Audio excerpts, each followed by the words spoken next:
everybody. Welcome to today's episode of Can I Get Some Sports with That? I'm your host, Neil. Today, as always, I got my main man with me, Philly Phil. Say what's up to the people. What's good, y'all? And we got Mr. Chris with us. Go ahead and say what's up to the people, Chris. What up? What up? What up? What up? All right. So as y'all know, man, it seems like the sports world, everything that's going on, like it just continues to heat up. Especially since starting with the NBA, man, playoffs are literally right here, right around the corner. And as of now, we pretty much know who's in the playoffs and who isn't. And a big one, of course, that everybody is surprised about, or some are, some aren't, are the Lakers. As obvious, but also surprising. Nobody expected the Nets to be in the play-in, but they are. And so, honestly, that's kind of what I want to start off first with. Is will the Nets potentially lose both games in the play-in, or will they lose one and win one? Let's go ahead and start with you, Phil. What do you think? All right, so I'm looking at the standings right now, and yeah, we got the teams that are in the playoffs and play in, but a lot still needs to be determined in terms of seeding. Because, like, right now, the Nets are eighth, and all they would need to do is just win one game in order to be in the playoffs. But they got the same record as Atlanta, who is ninth, and they only 2 games ahead of Charlotte. So I think I don't want to like go as far as saying they gon'. I'm gonna say this: they definitely gonna make it to the playoffs because I don't see two teams beating them. And like of these four teams that's here, Cleveland, Atlanta, and Charlotte, I don't see them beating Brooklyn in a game. Like they'll probably lose one to Cleveland, but they're not gonna lose like to anybody else. At least I don't believe. And that's with them recently losing to the Hawks. But a lot still has to be determined. It's I'm not gonna say it's disappointing that the Nets are in the play-in only because they had a lot going on this year. KD was out a whole lot. James Harden was there and gone.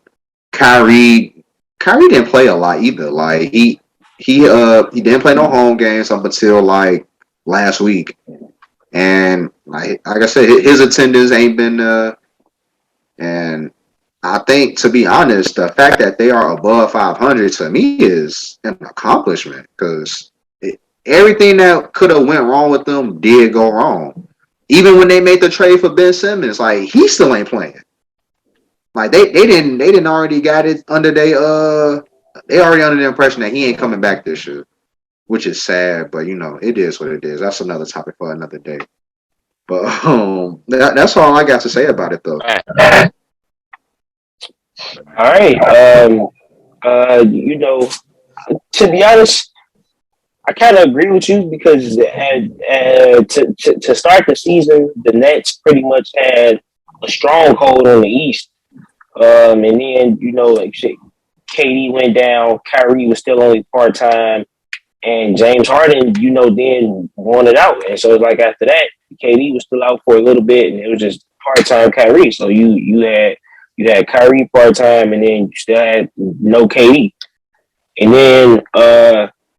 then fast forward, now they get Kyrie back, and it's just been a wild ride for them. And so I guess it's not too disappointing that they could potentially be in the play-in, but you're right, they could still potentially lock up that 7 seed and make the playoffs. But that's still to be determined. But Chris, what do you think? Do you think the Nets will lose one, win one, lose both, or just win one and just lock up that spot in the playoffs and only play one playing game? Uh, I'm kind of, it's kind of crazy. I'm agreeing with y'all, but because at the beginning of the season, it was supposed to be Nets Lakers. That's what it was boiling down to. That's the matchup everybody thought they was gonna get. The matchup everybody wanted.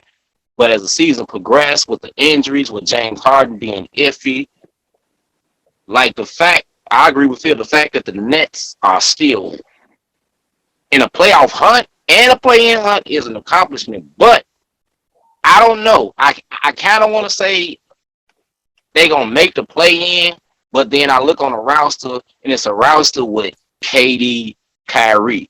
So it's like, do you put that like just on paper? That should be good enough to get them into the playoffs and not even have to go into the play in. If you just look at it like it's KD, it's a walking 40, a walking 35-40. Kyrie, a walking 30 to 35. Like, how can you not say that's gonna make the playoffs? But the reality is that they might actually be in a play-in.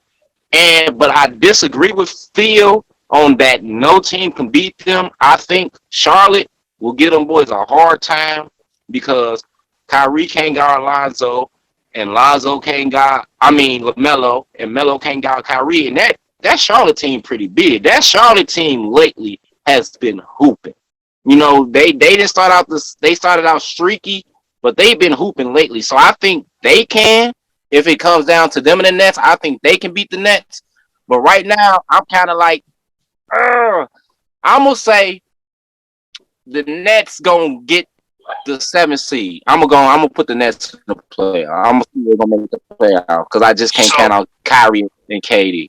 So real quick, once I thought about it, not to cut you off, actually the 7th seed is in the play-in tournament. That's what it is. They fight for the 7th seed, the 8th seed. So it's the 7th, the 8th, the 9th, and the 10th. So even if the Nets do reach the 7th seed, they're still in the play-in. So the Nets are pretty much guaranteed to be in the play-in. But whether they're a 7th or 8th seed is to be determined. Okay. But that pretty much leads me right into my next question, man, because we pretty much, like I said, we got the playoff season locked up, and we know who the top 6 teams are for the East, and it goes as follows: Miami, Boston, Milwaukee, the 76ers, Toronto, and then Chicago, who dropped down to 6th in the East. And in the West, if I remember correctly, it goes Phoenix, the Grizzlies, the Warriors, the Mavericks, and then the Nuggets. Yeah, that's right. And that's 6 seeds. Utah, then the Nuggets. Oh, Utah crept up and passed the Nuggets? Yeah. When that happened?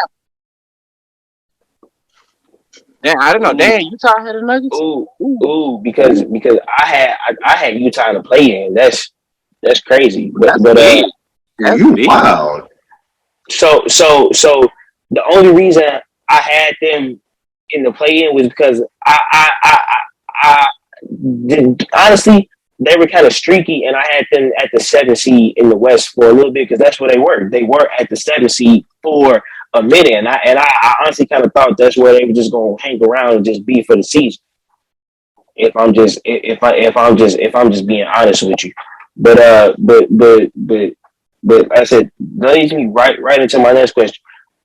Which one of these top seeds do you think has the potential to really move on to the finals? Like you said, number 1 seeds are locked up: Phoenix and Milwaukee.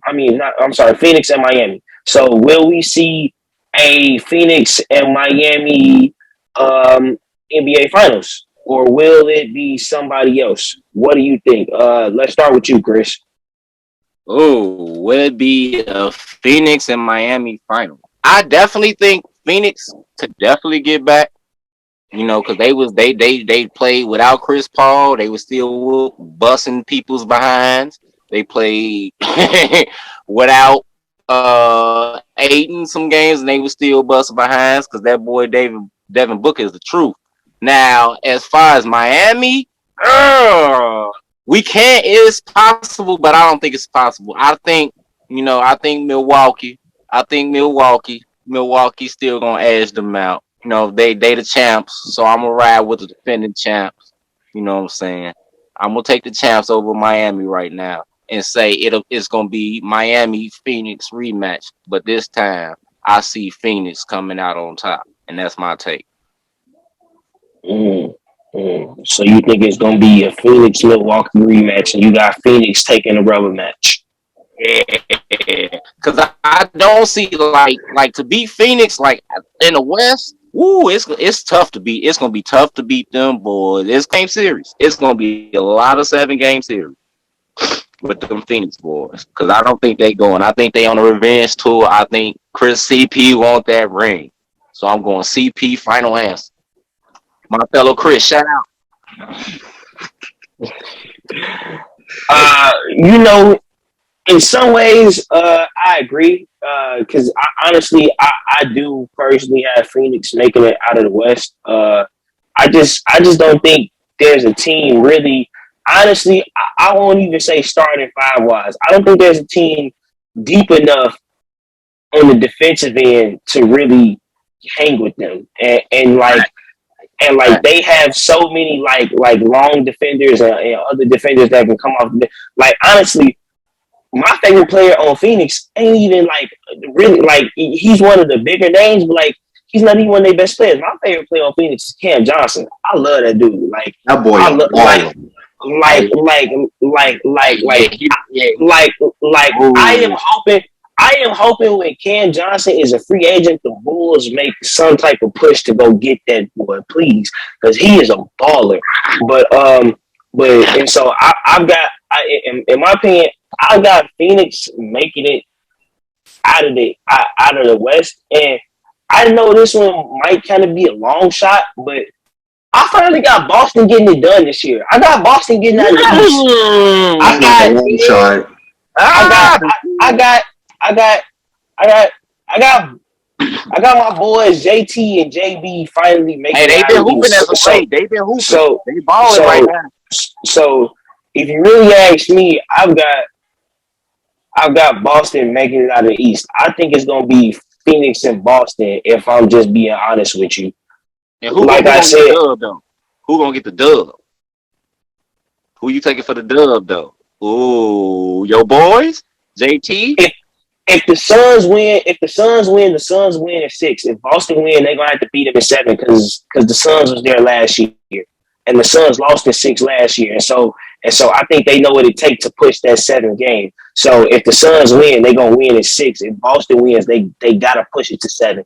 I don't I don't see Boston winning in 6 just because of the fact that like it'll be their first time there, and I think they might have some of them first time jitters that end up getting to Phoenix too. You know, it was Phoenix and Milwaukee first time there last year. You know, both those teams and like a lot of those players, but you know, I just feel like since Phoenix was there last year, they know what it takes now. So I feel like if they win in 6. If Boston do it, it's gonna take them 7. But Phil, what do you think? Do you think because and we haven't seen that in a long time where both number one seeds actually make it to the finals. So what do you think, Phil? Do you think both number one seeds are making it to the finals, or do you got somebody else going? Definitely got somebody else, but I will say that Phoenix Miami series is very interesting. It's going to be very hot. It man, But man. I actually like your take, Neil, with Phoenix and Boston. Like Boston is not a long shot to make it to the finals. Don't like Facts. please do not make that mistake. Like them boys They got hooping. they got just as good a chance as anybody else in the East, in my opinion. Yeah. But in terms of who I think is gonna make it to the finals, I ain't gonna lie. Like Stephen A. be saying, this list is fluid. But Right, right. um, Fluid, very I'm fluid. definitely going against the grain because that's what I gotta do. I hear I you. got I got Memphis getting to the finals. G. I Oh, like that team. Like it's oh. not even just because of Ja because we know Ja special. We ain't even gotta talk about Ja for real. But the other guys on that team, Desmond Bain should be most improved player of the year because I Desmond give you Bain is that. a straight up bucket. Like I he did give you definitely that plays one. some of his best basketball. Dylan Brooks, you know what you're getting with Dylan Brooks. He gonna get you about 18 to 20, and he gonna play some hard defense. He gonna hack a little bit, but he's still gonna play some hard defense. Jaren Jackson, I really want him to take off, and I feel like in the playoffs you will see the best version of Jaren Jackson Jr. Because I think that his attention to detail and it's just so much that he can do on the court that people don't understand. Like he can shoot the rock, he can play inside, he can defend everywhere. But Like I feel you feel, but the veterans on that Phoenix team, though. Hold on, That hold on. veterans. I'm finna get to that though. I'm finna get to that. I just want to talk about. I want to give Memphis they flowers real quick because a lot of people talk about them, but don't nobody really take them as a serious contender. Now, who I got coming out the East? I've been thinking about this for the past 3 days. I ain't gonna lie to y'all. Last time I was asked this question, I said Milwaukee. I don't know about Milwaukee anymore. And it is a big reason is because of Boston and what they've been doing lately. And what you had said earlier, Neil, about people first time in their playoffs, first time Steph Curry was in the playoffs, he won a ring. First time D Wade was in the finals, won a ring. And I think Jason Tatum is built from that same type of cloth. Oh yeah, definitely. So all those trips to the Eastern Conference Finals definitely have him ready to finally make it to the finals. Yeah, they only had one trip there, but I get what you're saying. No, they had two. No, it was only one. When was the other one? When they played Cleveland and took them to 7 when LeBron that was the first one. And then again in the bubble. They didn't go to the East Finals in the bubble.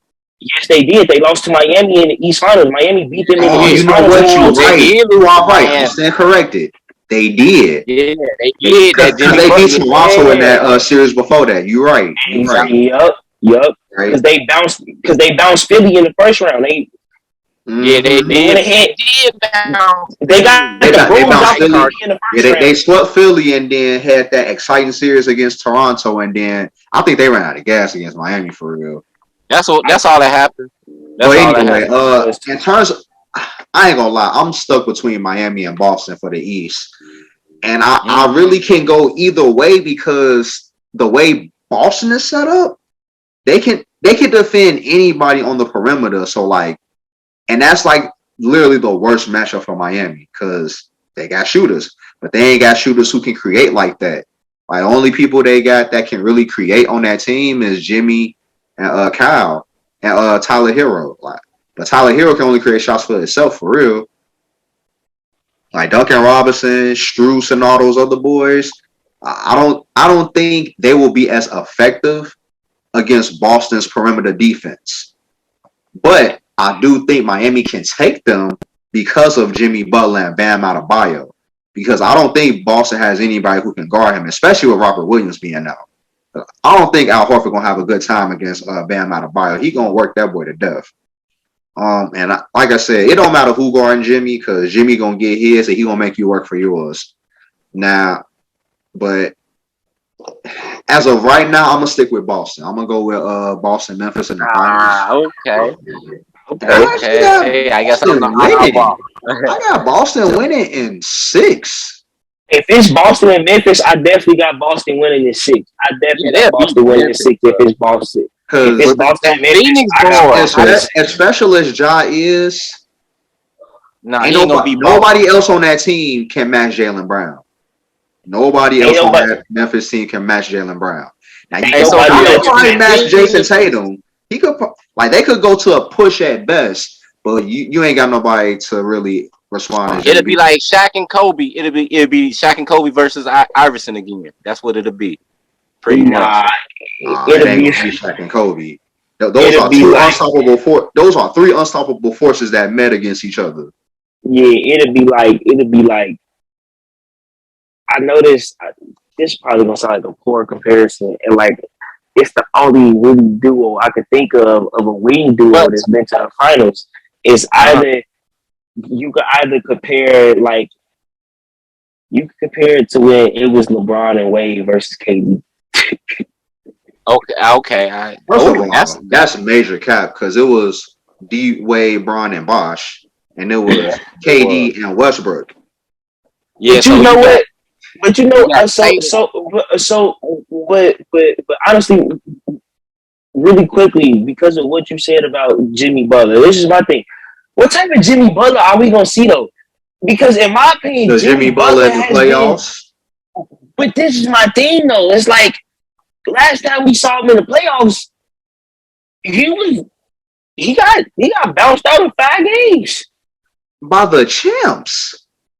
I mean, yeah, but it's like, And they had a short season that year. They they were literally did, off for less than 3 months. they did, but like, don't get me wrong. I know Jimmy is gonna show up, but it's like, Can you at least what? give Jimmy the benefit of the doubt? He used to play for Chicago, bro. Yeah, yeah. Oh, of course, You of gotta give course. that man the benefit of the doubt. Like I don't take last year as what I'm gonna get from Jimmy Butler on a regular basis. But see, I'm not really kind of like I'm basing it off of that, but I'm also basing it off of that finals trip too. Because honestly, if Jimmy Butler doesn't take some of them shots that he took in them finals games, especially the ones that was close that they lost, then he honestly could have won that finals You against. gotta think though, like they didn't have their leading scorer in Goran Dragic on that team. He was out game one, and Bam was out game one too. So like, who else do you have for offense outside of Jimmy and Tyler? Nobody. And Tyler, like he a He baby. tried. You right. You right. So Like Jimmy was. To be it's honest, just I give Jimmy hella props for what he did I in do the too. finals. He I had do 240 too. balls. I do too. I do too. It's not like it's. I'm.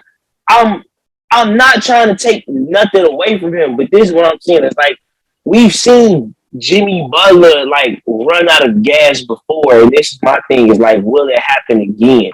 Because I'm it gonna seems tell like Jimmy kind of. It seems like Jimmy kind of gasses himself in the playoffs, But he got healthy and now. As that's long as they stay healthy, if they stay healthy, he'd be all right. He ain't got to thank you, do as much. Chris. That's what I He was ain't got gonna to do as say. much if they stay healthy. If The they stay boys healthy, deep he as ain't got to hell. do as much. They go like 10, 11 deep, so Jimmy ain't going. Even if Air's supposed to like cut his rotation down to 9, which I don't think he'll cut it any shorter than that. Like Jimmy will still be fine in terms of like his rest or like him exerting himself too much, because he gonna be fine in the playoffs. Yeah, 'cause and so that boy and so Oladipo made that team a lot different. he does, and so that leads me into my next question in terms of help. The Bulls have officially shut down Lonzo Ball for the rest of the season. He will not return for the playoffs, and this is honestly perhaps the biggest blow. Honestly, losing him has been pretty significant for the Bulls. It changed a lot of how they played. I know DeRozan carried them, was trying to carry him on his back for a little bit, but you saw the legs started to get a little tired after putting up all those games and those performances. So this is my question: is how big will the Bulls shutting down Lonzo Ball and him not being able to play in the playoffs be for them against the Milwaukee Bucks? Because look like that's who they're faced.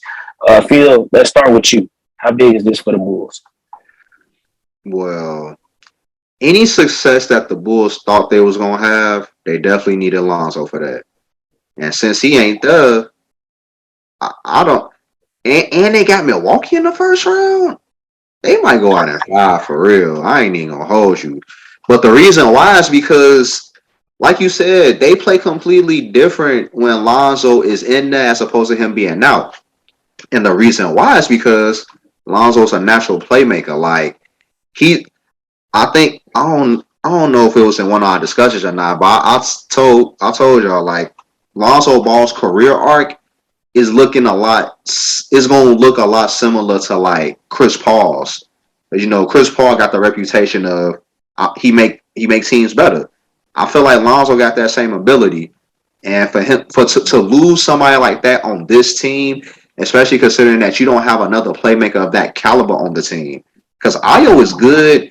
He's still growing, though, in my opinion. Yeah, he's And not there yet. He's not there yet. yeah, Yeah. he's still growing. Caruso not a playmaker. Levine not a playmaker. DeRozan a playmaker, but only to a certain extent. Like he's not the guy that you want to. He's not the guy you want to run the offense. He's the guy you want to run the offense through. And I think because of those reasons, the Bulls are in deep trouble. That's exactly why they dropped to 6 in the East. Like they was number 1 at first. That's why they dropped down to 6, because the impact that Alonzo has on that team. And like I said, they definitely gonna lose to Miami, and I said Miami. They were definitely gonna lose to Milwaukee in 5 games. I do not see it going more than 5 games. Honestly, I agree with you a little bit there. I feel like the Bulls could stretch it to 6. I feel like they'll stretch it to 6, but I don't think it might go no further than 6, unfortunately. But you're right, and like I agree with you. Like it really changed how they played because Lonzo, honestly, he took the ball out of Levine and DeRozan's hands, so like they didn't have to do as much like on the ball, which meant they got to do a lot more curling off screens in the mid range, is what they That's like to another do. thing too, Neil, Uh, because that forced Zach LaVine to be a playmaker, and that's not his strong suit. yeah, and that's honestly when Zach struggles is trying to run the offense. Zach Zach can create a shot or two for others, but you don't want him running the offense. And so it's like you're right. It's like Io could run the offense, but he's still a little too young. So it's like he doesn't have all of that same knowledge that Lonzo's picked up even just in his couple years since being in the league. Because Lonzo was always a true point guard. You feel me? And so you're right. It was and has been a very big blow for the Bulls, how they play, and in terms of just team record and just chemistry overall.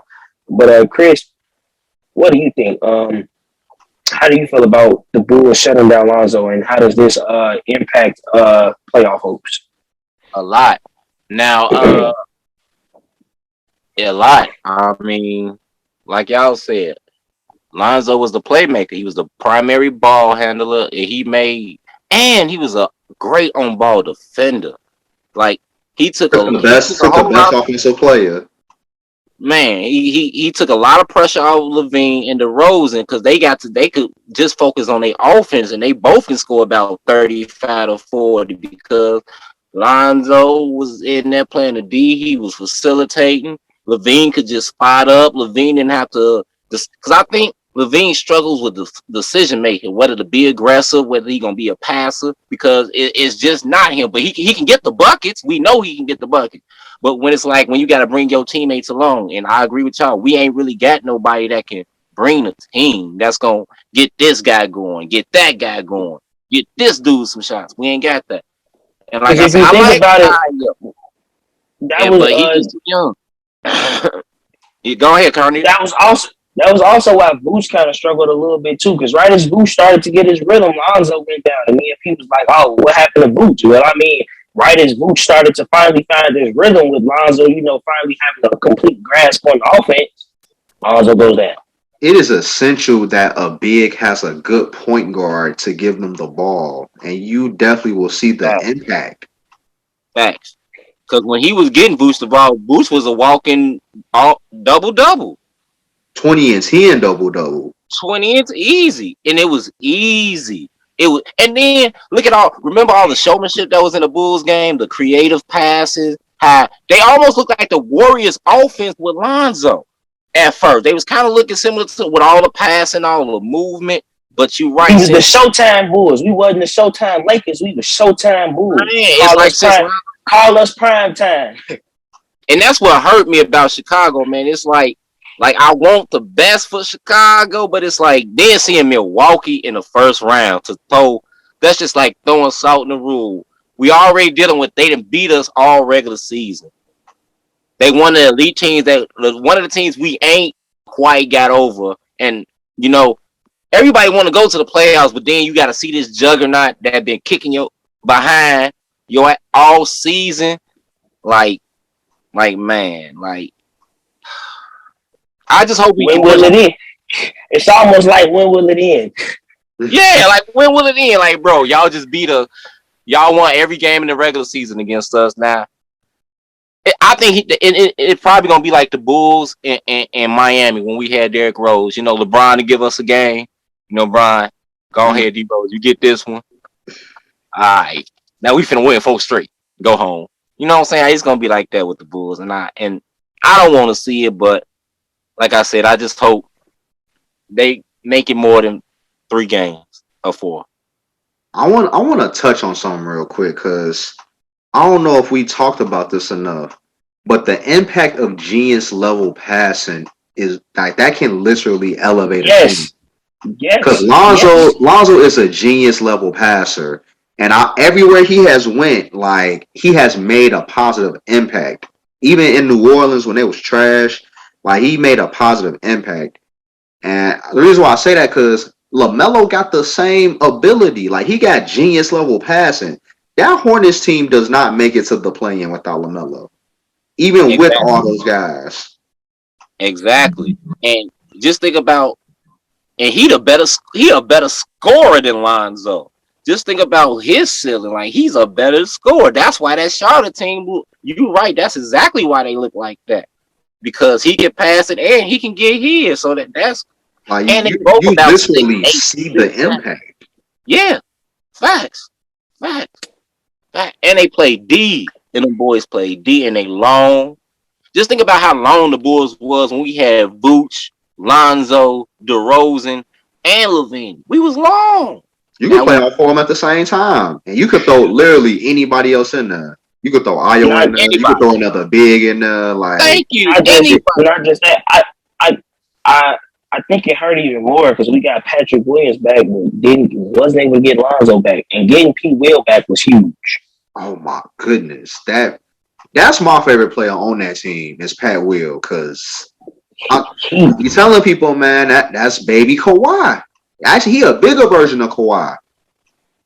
Now I think Kawhi's still a little bit bigger. Pat Will don't look that nah big. nah nah Pat nah nah Will nah. nah. 240, Kawhi is a legitimate 6'6", 6'7". Pat Will is 6'8", six 6'9". eight, 6'8", Pat 240. Pat Will is 6'8", 6'9".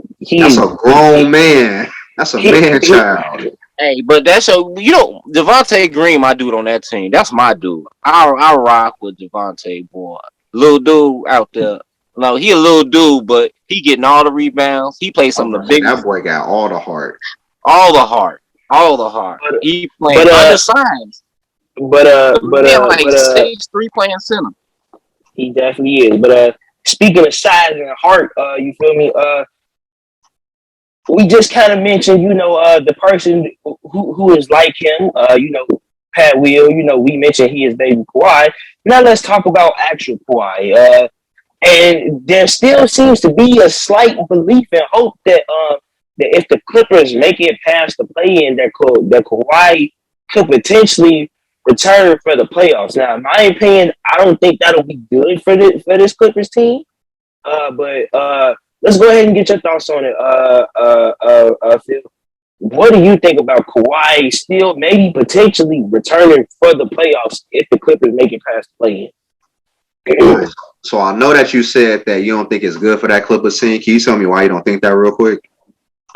Really quickly, because like he hasn't really been there all season, and so I feel like if this Clippers team can get on the roll how they are, they could potentially make it to the second round. But I feel like if you try and bring Kawhi in and kind of throw him into that, it might mess up some of this chemistry that they've been building, especially since Paul George came back and he's been able to integrate because he was there for a part of the season before he got hurt and went away. So it's not like Kawhi who hasn't been there all season at all. So that's kind of why I feel like it would be like just slightly detrimental to them, especially at this point. Now that I definitely understand, and I'm not gonna completely agree with you for two reasons. Number one, in terms of like, well, you said they can make it at best the second round. That same Clippers team made it to the West Finals last year without Kawhi. Definitely did. Just a Definitely little did. crazy thought to throw out there. But Definitely did. But I'm looking at the state of the Western Conference now, and that's why I feel like it's second conference for them. I mean, it's second round just because of who they're gonna have to run up against. oh yeah, definitely true. I agree with that. But Kawhi definitely didn't play all year, and I understand that if you just try to drop him in the playoffs where it's the highest level of basketball being played, like you think Kawhi gonna really make that much of an impact considering he ain't played all year. That argument will be legitimate if it was anybody but Kawhi Leonard, because we all know Kawhi Leonard is a robot, a cyborg, and he literally played half the season in Toronto and still won a championship. Like, it's just Kawhi just different to me, man. Like, I feel like if it's anybody you can just drop in at any given moment, he gonna make plays and make an impact. It's Kawhi Leonard. Like the dude. The reason why I say is because Kawhi is definitely one of those guys who know what his body can do, and if he's saying that he can go out there and play, he ain't saying that I'm gonna just go out there and get some cardio. He's saying I can go out there and make an impact on winning games, and that's scary for the Western Conference if that's the case. But how fresh will those legs be though? Because you got to think about it, he is coming off an ACL injury. So not just that, he's coming off an ACL, legs. And now for playoff ball. Fresh legs. You can say fresh legs about a person who ain't played all year. His legs gonna be the freshest. But that's the point, though. He's coming off of a leg injury, though. So it's like he had a whole year to recover. But this is my thing, though. If they bring him back, they probably gonna put him on a minutes restriction. So what do? Just save him for the third and fourth quarter? They're not gonna put him on no minutes restriction. Kawhi is gonna go to Ty Lue and tell him I can play 40 minutes a night, and Ty Lue gonna be like, bet, because we gonna need him. We'll see. Now, in terms of what they could possibly do, if Kawhi play in the playoffs, they could probably be a couple of those top tier teams. I ain't even gonna lie to you. Like, I'm gonna have to disagree. Now, the only caveat I will say is if Kawhi actually comes back as Kawhi. That's the only caveat I will give.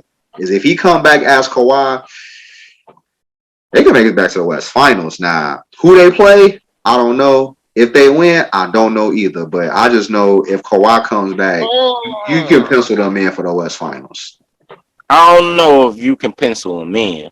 I don't know about that. And why you feel like that, Chris? Why do you feel like because he comes back in the playoffs? Because I feel like right now, playoff pandemic, whichever he's Paul George right now. He's not none of that. He's not playoff P. He's not pandemic P. He's Paul George. Paul George has come back, and Paul George is out there balling right now. I think bringing Kawhi back gonna do something to Paul George. I think it's gonna affect him because he's in his rhythm right now, and I think bringing Kawhi back gonna throw him off, and we're gonna get some glimpses of pandemic or playoff P.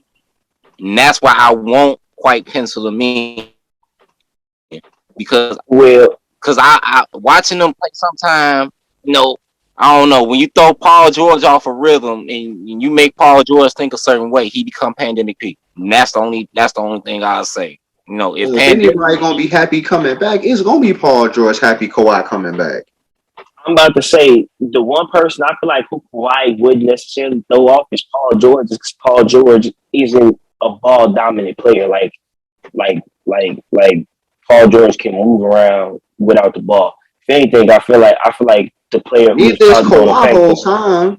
Yeah, no, he's not. But if anything, I feel like the player it will probably affect the most. Honestly, might be Reggie Jackson in terms of figuring out how to share the ball and spread that love and spread that wealth around. Not athletically, but I think mentally it's gonna. I don't know, because Paul George might want to take him back. I don't think. That's just my opinion. I don't think it's gonna mess with Paul George mentally, because after last year's playoffs, when either Kawhi was there and they both was playing before Kawhi had went down in the playoffs last year, it was obvious who was the scoring leader and who was there to be the enforcer and just do them. They was running that offense through Paul George, and Kawhi was just Kawhi. You're not gonna stop Kawhi. Mm-hmm. And Paul George was being Paul George. And then when Kawhi went down, we finally got to see him earn that nickname that he gave himself. That self-proclaimed playoff P nickname, he finally earned it. So if Kawhi come back and we see playoff P, who knows? They might make a finals push. But that'll be very, very interesting if Kawhi comes back. You know, I still think that Paul George is at his best when he the best player on the team. It's just that Exactly, and I think that's why I he said can't be the effective because best he player gonna be on the the best. championship team. exactly. And so this is why honestly But if Kawhi Kawhi come and back, Paul George and this is why honestly I feel like Kawhi and Paul George playing together is honestly very beneficial because I feel like now that they have established honestly who because if you kind of watch it, I kind of started to watch the dynamic shift in the playoffs, even Mm-hmm. with Kawhi being there. Before Kawhi went down, when they will run the offense through Paul George, but Kawhi is just Kawhi. yeah, So it's like, You know what it was, Carneal? Paul George finally realized he don't have to play at his absolute best in order for this team to win. He ain't got to be the best version of Paul George every time. exactly. And I think when you got that comfortability with your teammates, it allows you to play more free and you play better. And that's when we get stuff like we got last year, when he was in the West Finals, pushing Phoenix to 6 games, dropping near 30-point triple doubles, going crazy, Pumping doing what Chris he had Paul to in the do. stands. Yeah, hey, hey, hey. It's funny because I was a Paul. It's funny because like I'm a Paul George fan. Honestly, I am. But it's just I like am with the too. way That's he my was playing. dude. I hate But Paul George. it's just like with the way he He was just playing, and then weakness and sometimes. yeah, exactly, and it's like, and it's just like, but I'm finally glad now. Like we're seeing Paul George be Paul George again. But Yeah, honestly, but honestly, in terms of people being them, I want to move on to our next topic because the Bills have been the Bills for the last 3-4 years now, and they just went ahead and just said we gonna be the Bills for the next 10 years now because they just went ahead and gave Stefon Diggs a contract extension, 5 years, $70 million. What does this really say about the Bills, and where will they be in terms of Super Bowl contention down the line? Let's go ahead and start with you, Chris. Wait, hold on. woo, Before Chris go, did you just say 5 years, 70 million? 75, Yes, they 75, Phil, 75 million. 5 years, All right, Chris, go ahead, man. Go ahead. 75 million, Phil. He got so that so bag. so I guess so. I must have missed it, but initial reports in the contract extension were 5 years, 70 million is what I was going off of because that's what I saw at first. But hey, if it's 75, more power to him. But what do you Like, think about it, Chris? I think first of all, since I'm kind of an old head, I remember there was a Buffalo Bills team I actually liked that was kind of in a similar situation. They had Jim Kelly, Thurman Thomas, and I believe Andre Reed was their wide receiver. And that team literally went to 4 straight Super Bowl, I back saw them to boys back too. to back, and lost all of them. I'm getting the same kind of vibe from this Bill team. Like they got Stefon, they got the weapons, everything about this team. They got the quarterback, they got the arm, they got the defense. Everything about this team says Super Bowl. Everything about it. Like I don't see a weakness in this Buffalo Bills team. And with signing Stefon Diggs to all that money, I'm sure he gonna go out and he gonna try to show out. He gonna try to show out to see why he earned the money. So, and it's like, who do you really see beating them? But it's like it's still the Buffalo Bills. And every time I think about it, like I look at this team, it's so many similarities to that other one. They had the defense, they had the offense, but 4 straight Super Bowl losses. Losses. But I like Josh Allen. I like him. That boy the truth. I hope he can get this team over the edge. I think they gonna be of course they're a contender. They got defense, they got offense, They got Josh Allen, who almost beat the Chiefs. If he had another possession, we might still be watching the AFC Championship game because them boys was going touchdown for touchdown. And he went touchdown for touchdown with Patrick Mahomes. And at one point, he had Patrick Mahomes by a little bit because I think he got hot in the AFC. He got hot before Patrick to me in that game. And if he had one more possession, he might have beat Patty. So, like I said, this Buffalo team is definitely a threat, but will they win it? I still can't give it to them. But hell yeah, they're going to be a threat for years to come. At least 4 more years. At least they will be a threat. Honestly, I got them winning one. And I know the AFC is loaded, but after last year and how they went down, losing to a team that was once Super Bowl champions a few years back, and just seeing how they lost and all that, and now adding Von Miller.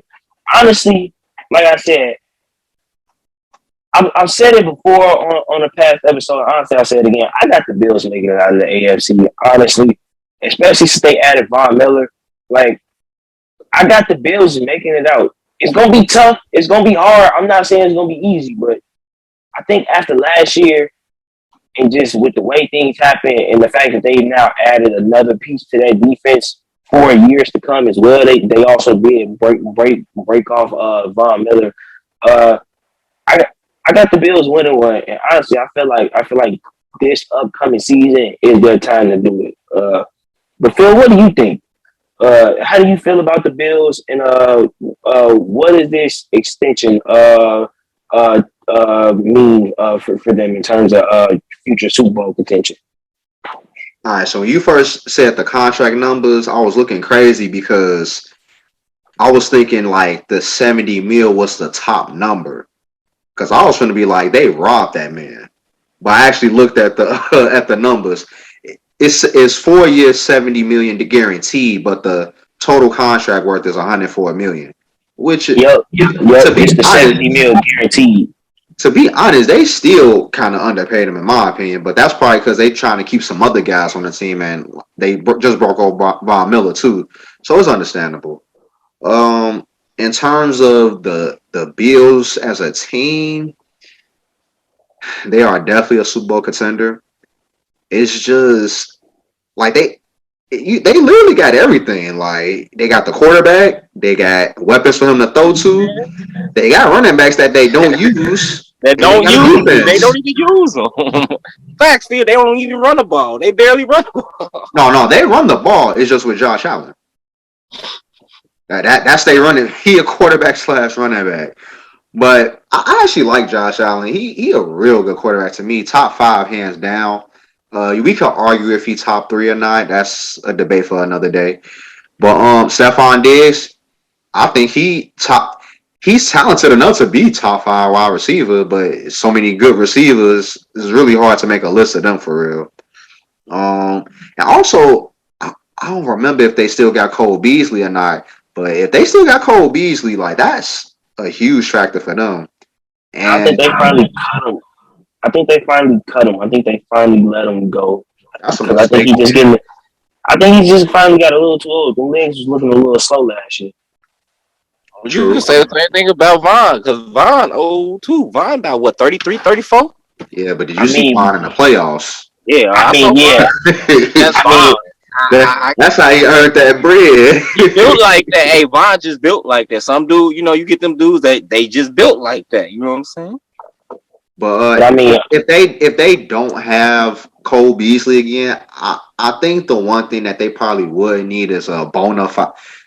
Yeah, I'm gonna say a bona fide number 2, because even though Stefon has showed that it don't matter who guarding him, he's still gonna eat. Especially if Josh Allen throwing him the ball. I think that if you have a bona fide number 2, it take that pressure off of them. And I think they got their bona fide number 2 though. Huh?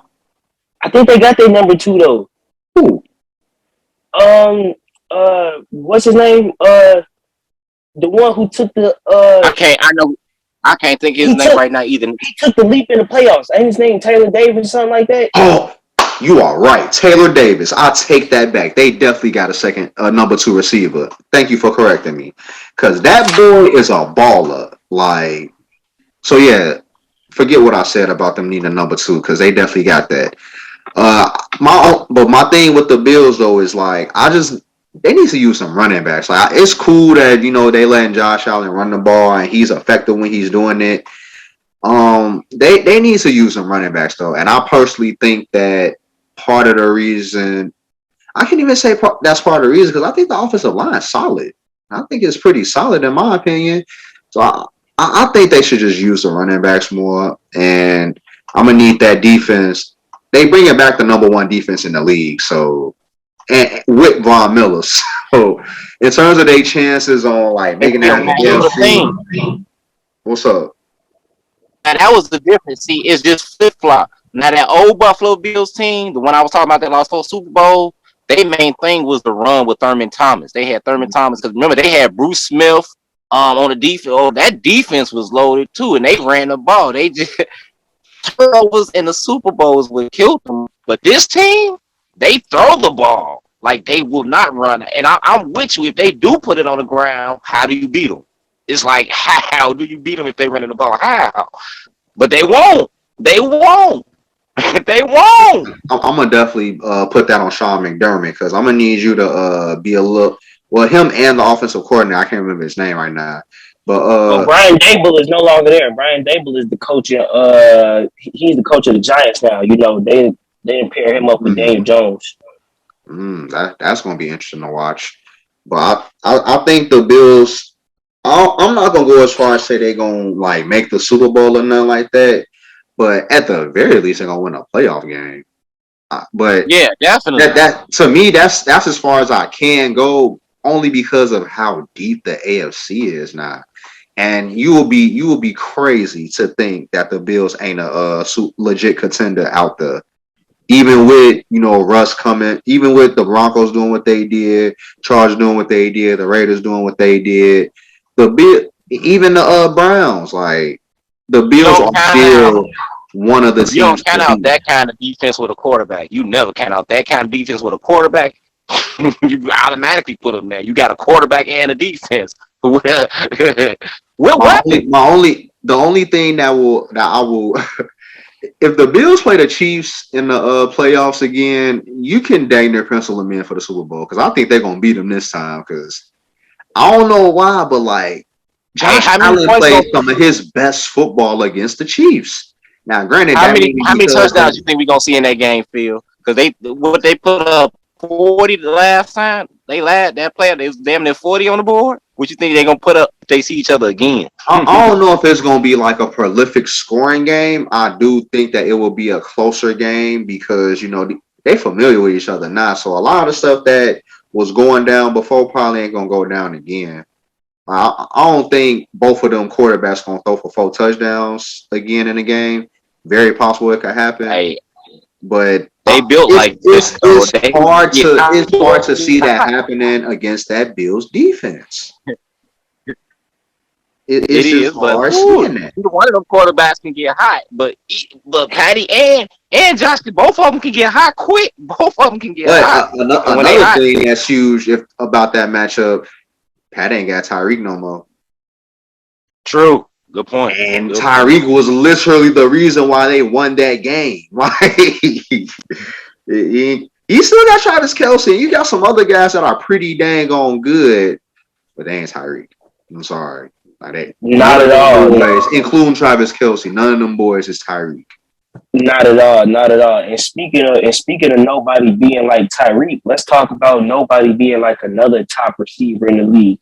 There is nobody really else in the league like Devontae Adams. So now that leads us to there have been rumors that the Packers could potentially trade up in the draft and go get a receiver.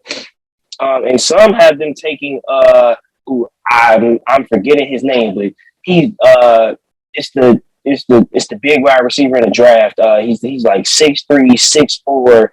He's got some nice size on him. There's some reports that the Packers could definitely trade up and take a receiver. So, Phil, what do you think? Do you got the Packers making a draft day trade to go get Aaron Rodgers another big body receiver? I'm gonna be honest. I haven't paid that much attention to college football this year, so I don't know what receiver they looking at getting. But if you can get a big receiver that's talented for Aaron Rodgers, that would be a replacement for Devontae Adams. I'm not saying you're gonna actually replace Devontae Adams because Devontae is Devontae, I right? said, Tay is Tay. Tay is Tay.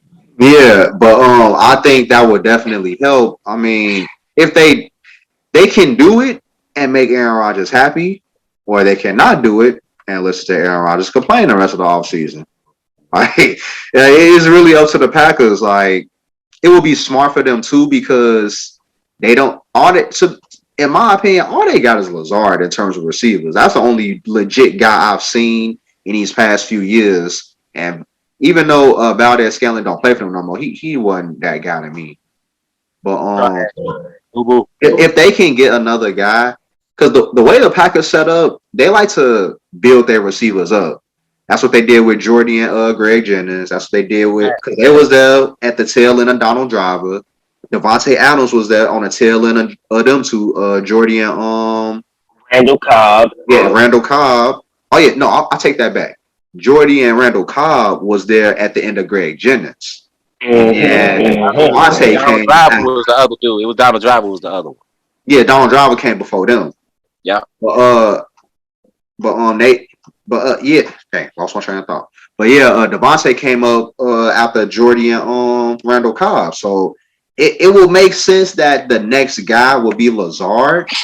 He will be the next like top guy for Aaron Rodgers to throw to. And I think Aaron Rodgers got good because that's another thing with Aaron Rodgers. Like you can't just drop a receiver on him and have instant chemistry. You got to build that up, which is probably why you don't see the Packers going out to get receivers like that. Which is why they didn't go get one to replace Devontae Adams. They like to draft their guys. I don't know if they're going to exactly draft up to get somebody. I think they'll probably get somebody at whatever pick they at. I mean, they have a history of drafting some good receivers, so I think they probably gonna rest their laurels on that for real, and just duke it out with Lazard as the number one guy next year. And I think he gonna ball for real.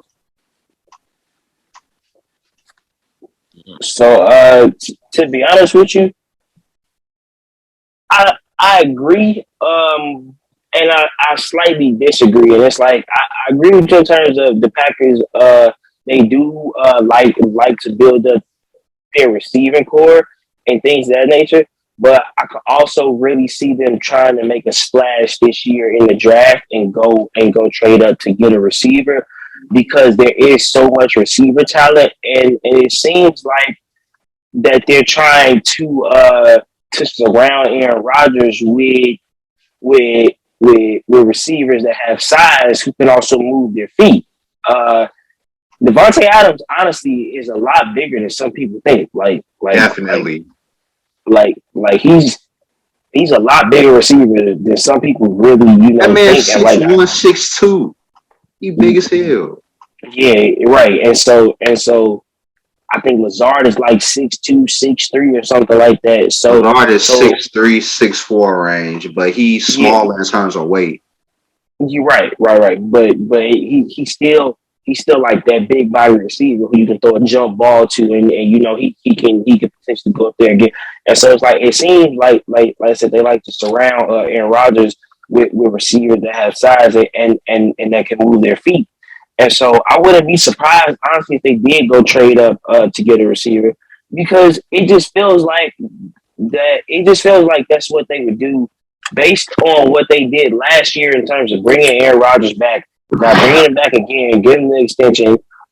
They brought in Randall Cobb, and we see how that worked. And I just wouldn't be surprised if they did decide to trade up and go get a receiver. Yes, I know he'd be a rookie, so he probably wouldn't be Rodgers' number one option, but I wouldn't be surprised at all. But Chris, what do you think? But like you said though, Neil, this receiver class deep. You feel me? So why would they trade up if it's gonna be deep? Unless them guys ain't gonna be available for their pick. That's the only reason I see them trading up for real. It is a very, very deep receiver class.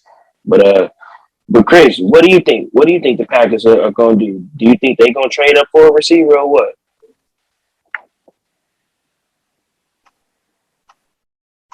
Chris? I think Chris having some technical difficulties at the moment. Can y'all hear me? Yeah, we got you now. We hear you now. I think they're going to trade up for one because they want to keep a strong hold on the NFC North. Because right now, they've lost they hold on the NFC North. To me, I think Minnesota made some moves. So I think Minnesota's trying to come for the crown. I'm waiting on my Bears to make some moves. But I definitely think Green Bay is going to definitely try to do something at the receiver position to get them some talent. Definitely. I do. I think they're going to actually get 2 or 3 receivers, actually. I think most of their draft is going to be spent on trying to restock talent for Aaron Rodgers. Poe Jordan Love. But, yeah, they're going to definitely get a receiver. Where did we start on Jordan Love, bro? That was such a waste of a draft pick. I know they mad about that. They need to trade Jordan Love so they can get some actual receivers. Cause that's crazy. And so it's funny because like really quickly, let's dive a little bit into that because like what was the purpose of drafting Jordan Love just to keep Aaron Rodgers around for another 6 years, pretty much? They drafted Jordan Love because they was thinking we finna get rid of this man. Then Aaron Rodgers said, "Nah, psych." That's what happened with that. And since they psyched them, Aaron Rodgers scared them. That's what happened. Like he said, "Oh, this what y'all on? I bet I'm finna make a whole scene about this and tell them how they don't listen to me, they don't give me what I need, and all this other stuff." And I mean, to be honest, the Packers fell for the trap because that's all it really was a trap. And then they fell even deeper into the trap, paying that man. Now, granted, he's worth all that money, but that's all it was. They just fell for the trap.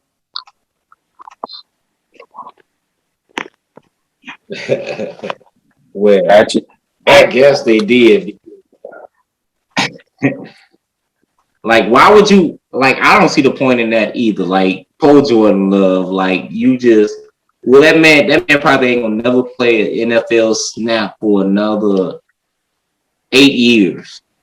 Honestly, especially if Aaron Rodgers played a whole term of his contract. So it's like you could have got a receiver then. If you was going to keep Aaron Rodgers, you could have got a receiver instead of drafting Jordan Love.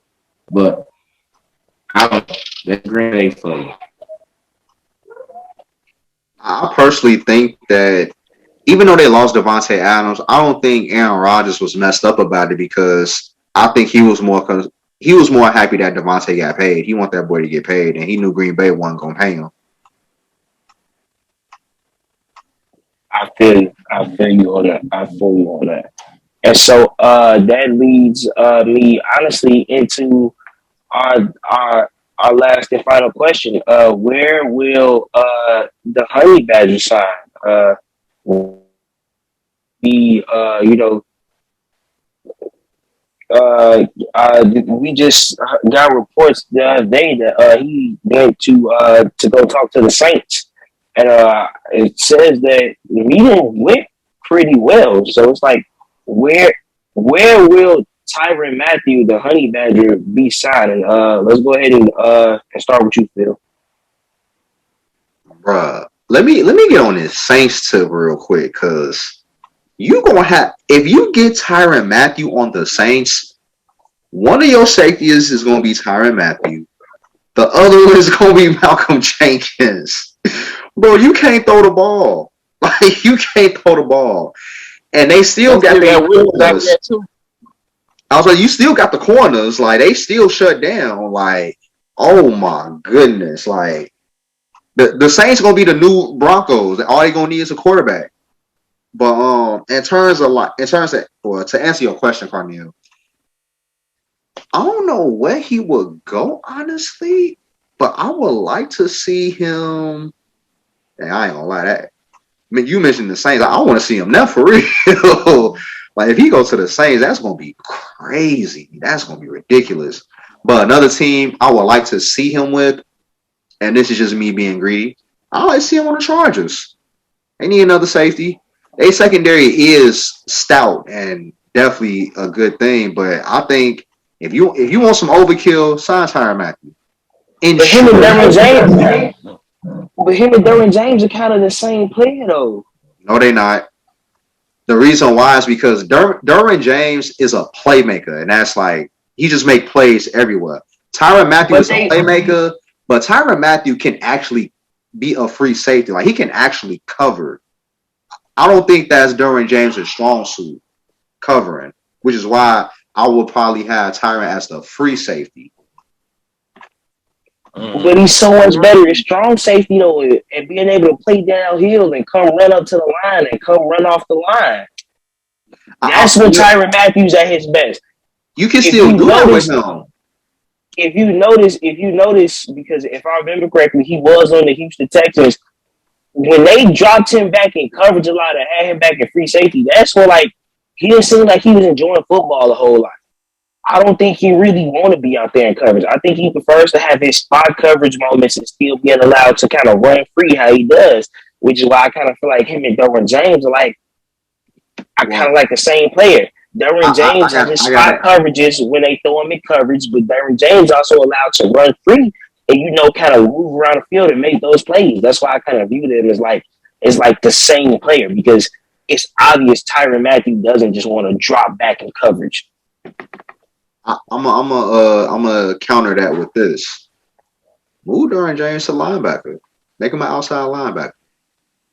And he can literally do whatever he wants at that position. You can have Tyrann Matthieu at the strong safety. But another thing I want to throw at you though, remember the Legion of Boom? They had Earl and Cam. Now, granted, they let Earl do whatever he wanted to do. It's just that Earl was dangerous. I was gonna say Earl was dangerous as a free safety. Like, you bet not throw the ball around him. Right. But yeah, it was really Cam who got to do what he wanted. That man Cam that's why his name was Cam Bam. You feel me? That was Cam Bam. But yeah, I think if you move Derwin James to the outside linebacker and let Tyrann do his thing, you can let both of them do their thing. You feel me? And it will just make that defense that much more scarier. That they got our boy. That phone. I know this might kind of sound far-fetched, but I would honestly like to see Tyrann Matthieu sign with a team like the Miami Dolphins. I would love to see him go bolster that secondary and go be that force that they would need to kind of defend that run a little bit better since they lost some of them linebackers, because they sent my man's right back to New England. That's my boy. I'm mad I'm blanking on his name right now.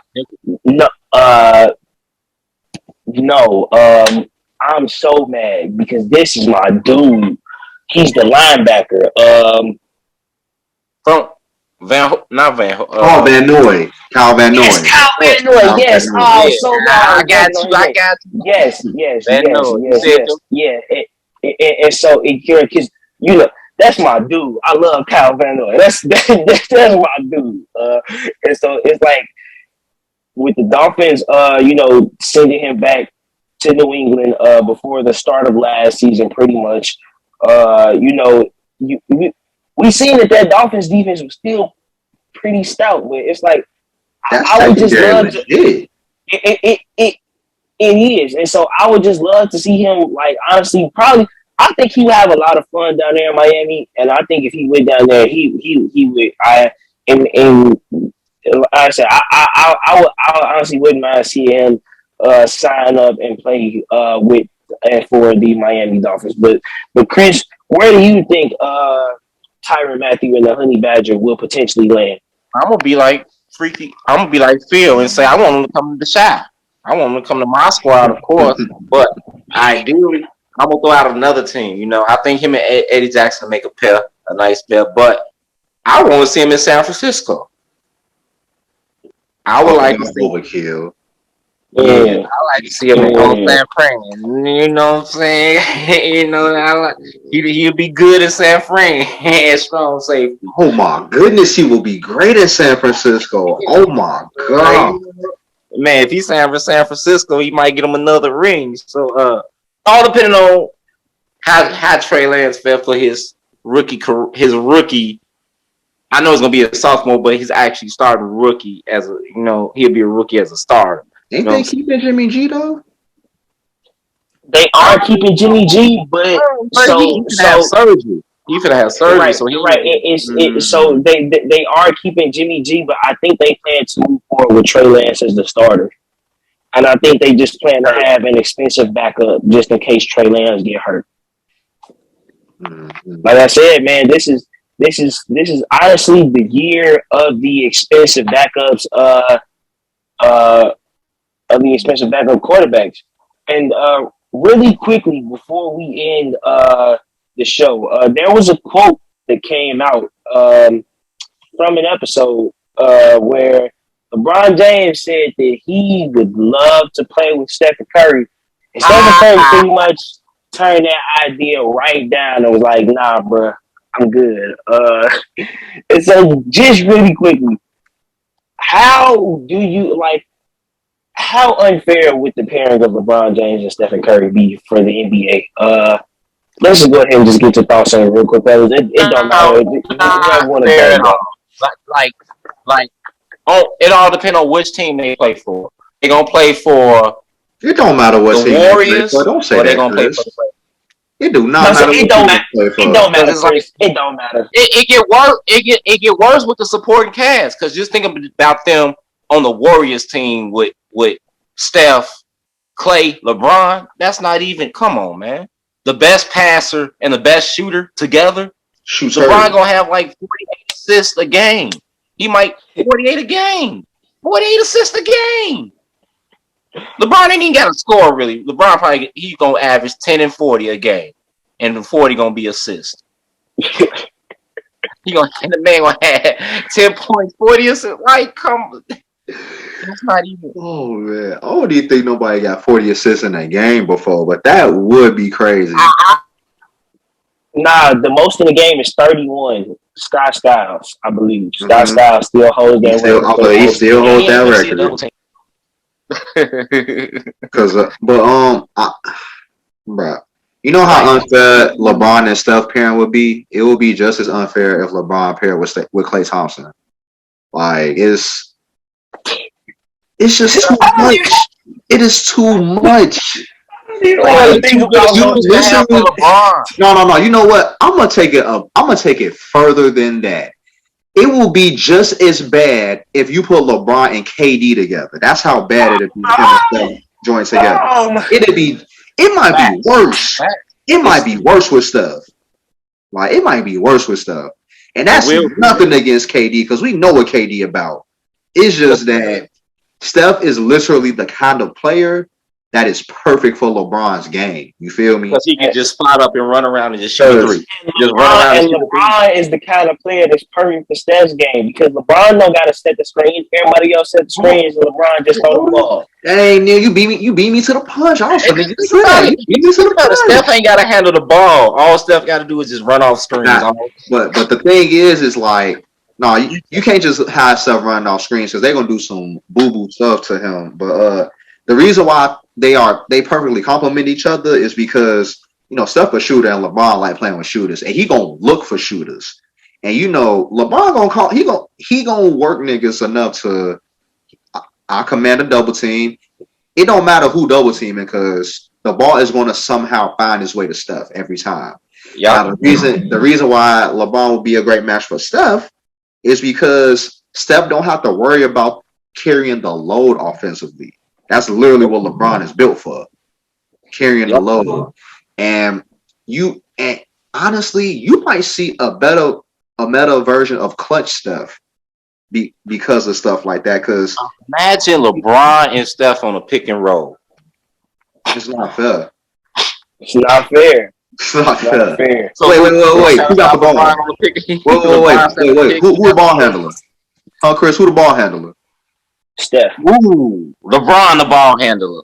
Oh, that's done. It's done deal. It's too much you can do with that. It's too much, bro. You can have Steph set us because low key Steph good at setting screens too. I don't think you really know that. But you let Steph set a screen and pop out to the three, bro. If both people follow LeBron, open shot. But say they so worried about Steph, bro. You know they gonna do nothing but switch. Don't let them switch it because if they switch it, it's over with. Point guard on Bron. It's over with if they switch Little it. man on Bron. It's a point guard on Bron, and it's a point guard on Bron, and it's a big old thing. Like it's gonna get so crazy.